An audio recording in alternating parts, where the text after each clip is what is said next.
Students, आज हम देखने जा रहे हैं 10th मैथमेटिक्स बहुपद और यह है पार्ट 2।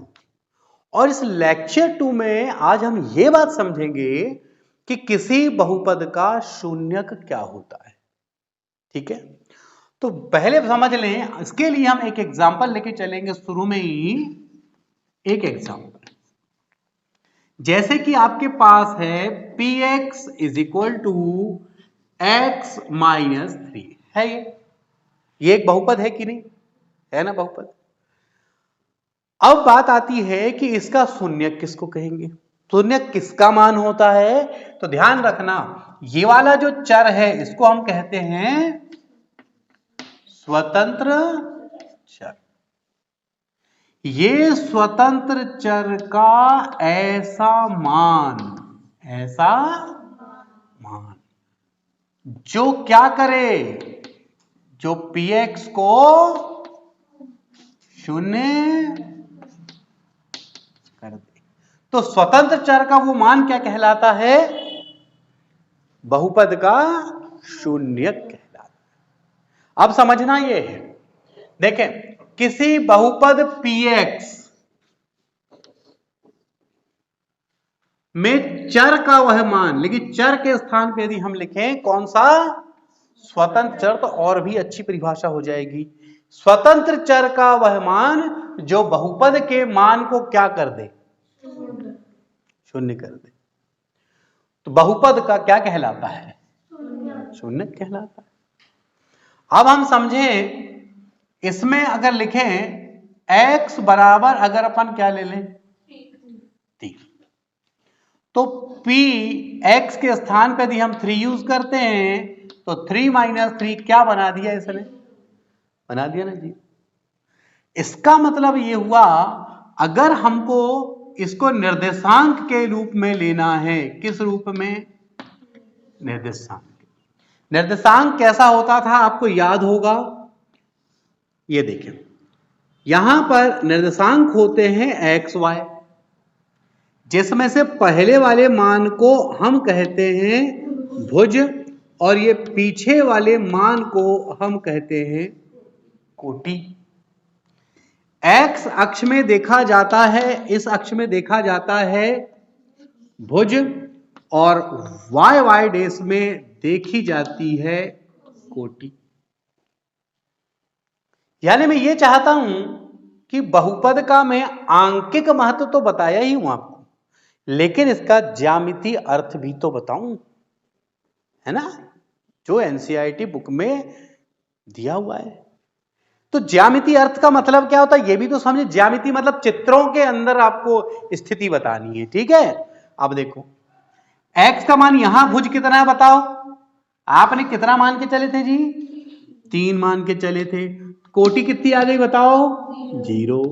और इस 3 0 को यदि हमको रिप्रेजेंट करना हो इस ग्राफ में, कैसे करते थे, ये 0 1 2 3 1 2 3, ये -1 -2 -3, -1 -2 -3 1 2 और ये 3 होता था ऐसा। सुनो ध्यान से, पहला मान कहां देखते थे हम, x अक्ष में। तो x अक्ष में पहला मान कहां दिखा आपको, ये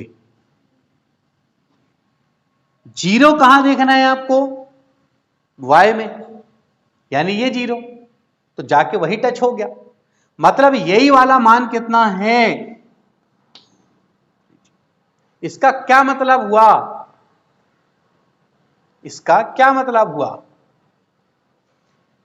ये वाला जो पॉइंट है, कोटि कितनी हो गई, 0। तो कोटि जब 0 हो जाए तो वो बिंदु जो कोटि कहां पहुंची है, 0।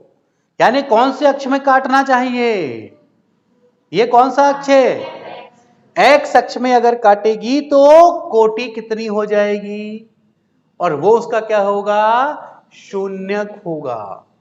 क्या होगा वो, ठीक। अब समझना है बात को,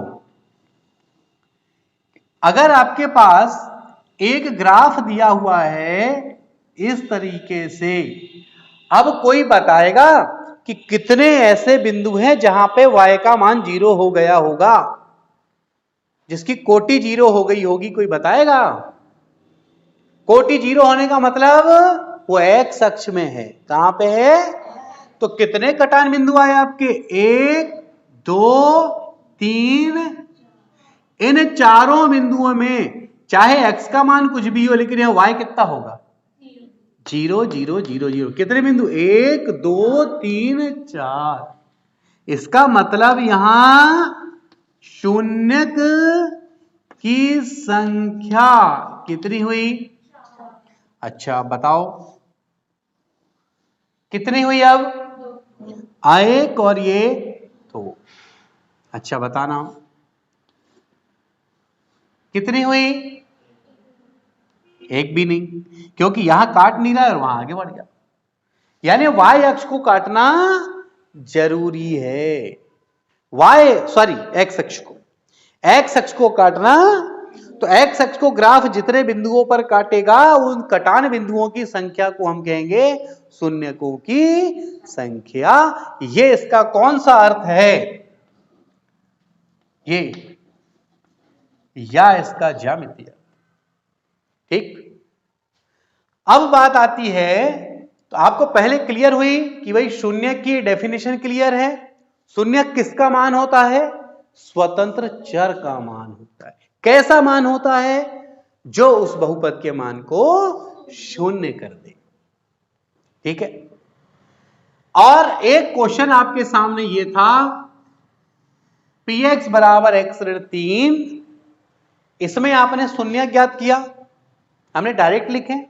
अभी हम आपको ज्ञात करना भी सिखाएंगे। यह भी हमने डायरेक्ट समझाने के लिए ले लिया कि 3 होता है।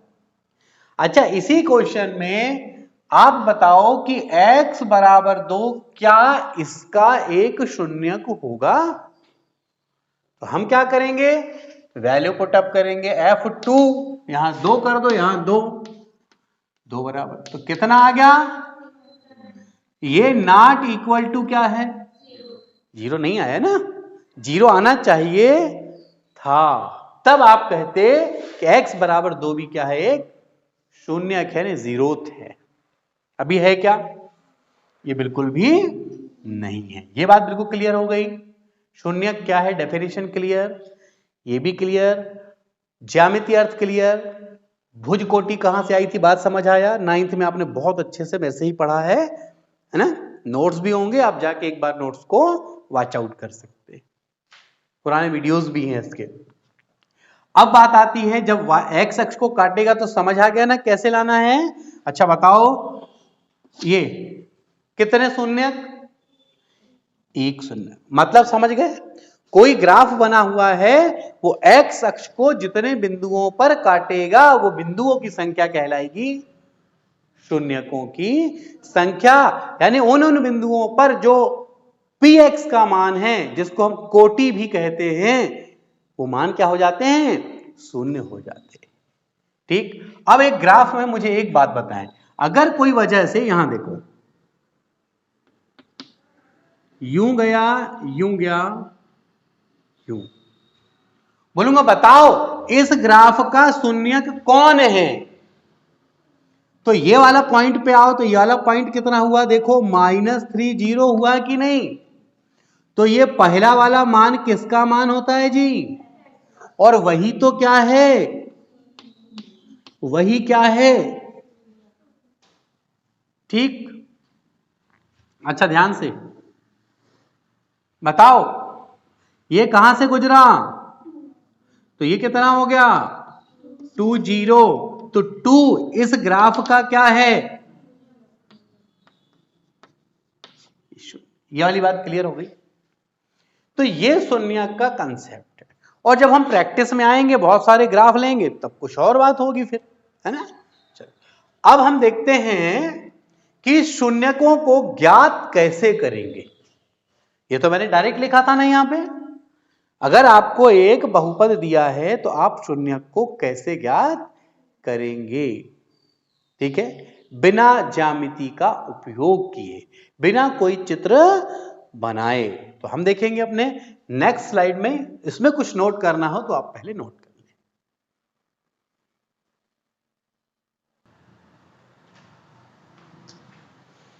अब हम देखते हैं कि ये एक क्वेश्चन है px is equal to x square minus 9 के शून्यक ज्ञात करना है। अच्छा बताओ कितने शून्यक होंगे? 2 होंगे। क्यों होंगे 2 शून्य? क्योंकि घात कितनी है? 2। कैसे ज्ञात करते हैं? उसका तरीका है, यहां लिखेंगे शून्यक हेतु px कितना होना चाहिए, और px कितना है? एक्स स्क्वायर ऋण 9 बराबर 0। ठीक, कितने शून्यक होना चाहिए? 2। और यहां मैं जो करने जा रहा हूं उसको थोड़ा धैर्य के साथ पहले देखो। X square is equal to minus 9 का कर दे हम क्या? अच्छा, अब दोनों पक्षों का हम ले लें वर्गमूल, तो इससे ये कैंसिल, तो x बराबर कितना आ गया? ये 3 आ गया। x के कितने मान आ गए? 1 मान। लेकिन घात कितनी है, तो कितने मान आना चाहिए? तो दूसरा मान लाने में बहुत तकलीफ होती, जबकि है छोटी सी बात। मैं जबरदस्ती आपको थोड़ा सा गलत करके बताया हूं ताकि आपके अंदर में फीलिंग्स पैदा कर सकूं कि कहां वो गलत हो रहा है। अब सुनो, यहां गलत ये हो रहा है, ये 3 नहीं आएगा, यहां आएगा प्लस माइनस 3, और इसका मतलब कि x बराबर एक बार प्लस लेना और एक बार, लेकिन आपके मन में बात आती होगी कि सर ये प्लस माइनस 3 क्या हो गया, कैसे हो गया? तब मैं आपको बताता हूं कि गणित का सही कंसेप्ट ये है। देखें, यहीं से आगे देखें, जब आप यहां थे ना, इसके आगे के स्टेप में अलग तरीके से करता हूं। देखो इसके आगे एक वे ये वाला था, ये भी गलत नहीं है, पर किसी स्टूडेंट को लग रहा हो कि सर ये 9 का जब वर्गमूल 3 निकाले तो प्लस माइनस आपने क्यों लिखे? इसके लिए मैं आपको दूसरा टेक्निक बताता हूं। ये क्वेश्चन आया, आप इसको ऐसे लिखें, एक्स स्क्वायर, क्या 9 को आप 3 का वर्ग लिख सकते थे क्या? 3 का वर्ग मतलब 3 गुणित 3, 3 तिया 9 हुआ। ठीक, अब यहां एक फॉर्मूला ए स्क्वायर माइनस बी स्क्वायर बराबर होता है ए प्लस बी और ए माइनस, होता है ना ये फार्मूला।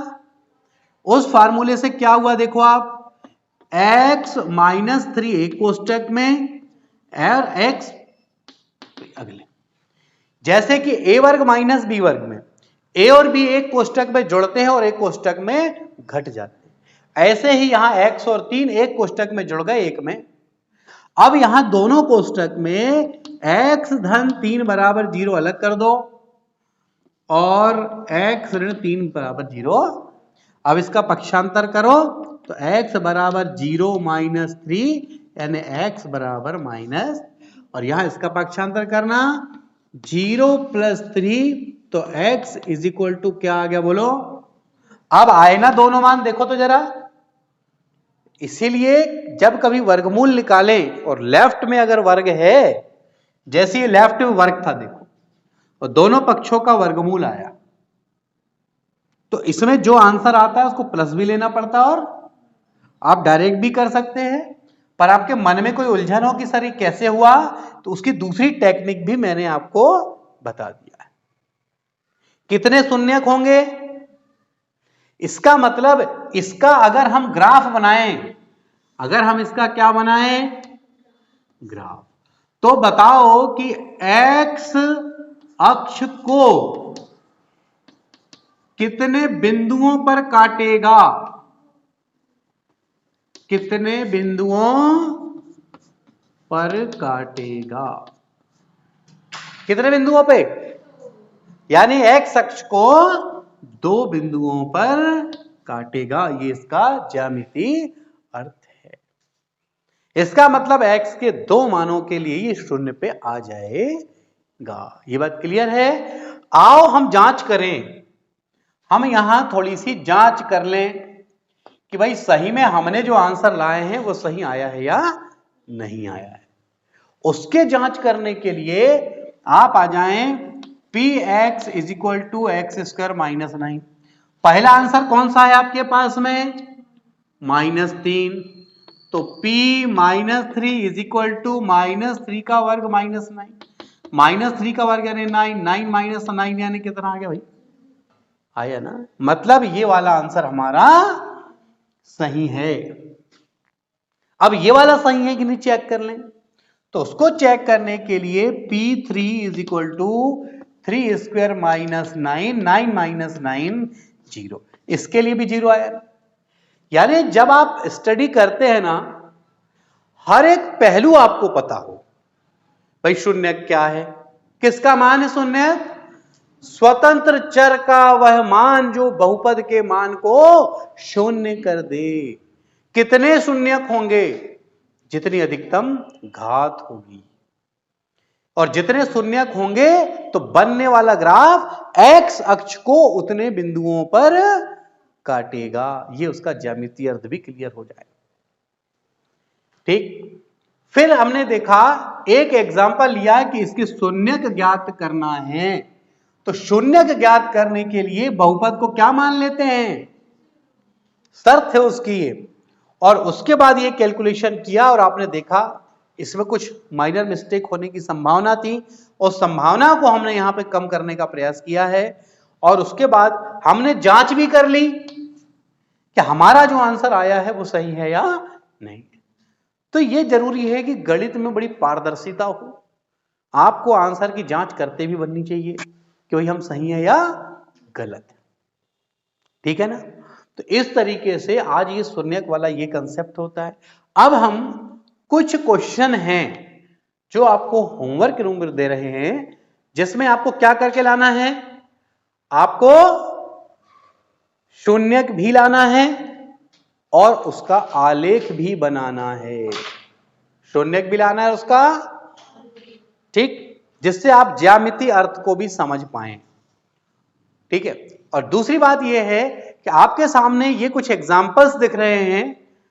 जो एग्जाम्पल आपको ये ग्राफ में दिख रहे हैं, इस ग्राफ में आप देख पा रहे हैं, और इस ग्राफ में आपसे पूछा जाता है कि कितने शून्यक हैं। तो ग्राफ में आप देख पा रहे हैं कि किसी ग्राफ में जो वक्र है वो एक बिंदु पर एक्स अक्ष को काट रहा है, किसी में 2 और किसी में 3।